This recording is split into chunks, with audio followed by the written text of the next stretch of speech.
Mga ka-nose! Welcome sa akong YouTube channel, Drinking Nose. I'm your barista, Maiko Ryan Gesto. And for today's Taste Test Review episode, mga must-try products by Subarashii Ramen. For this episode, this is sponsored brand review and disclaimer ng mga nose is my opinion and my own standards when it comes to brands or taste test reviews. Like, comment, and subscribe to my YouTube channel, Drinking Nose. At para always kayo notified sa mga latest episodes ko, just click the notification bell icon. Kapag may nakita kayong skip ads, ilang seconds or ilang minutes, huwag niyo po skip. Malaking tulong na yun sa aking channel. Subarashii, delicious Japanese ramen at affordable price. You're located at...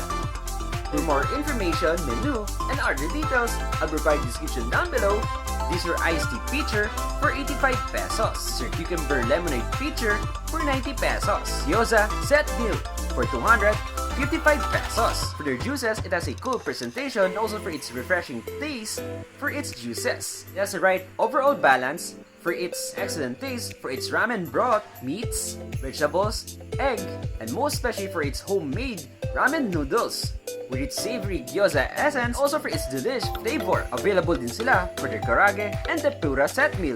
A for rating manos, based on the experience, overall review with the Ilonggo vloggers will give it a perfect 10. Sa lahat po ng mga owners and chef for Subarashii Ramen for that wonderful, exquisite taste of delish and affordable Japanese-inspired foods. And magpasalamat ako sa mga Ilonggo vloggers na kasama ko, kay Ilonggo Kuya, Angel Kim Acosta, Francis Garcia Official, Pedalanga, and B-Boy Natix. Thank you so much for assisting me and joining me for this wonderful and memorable experience. Once again, congratulations and thank you! Stay safe, manos! See you in the next brands, taste test reviews, do-it-yourself episodes here in the City of Love, Iloilo City. Bye!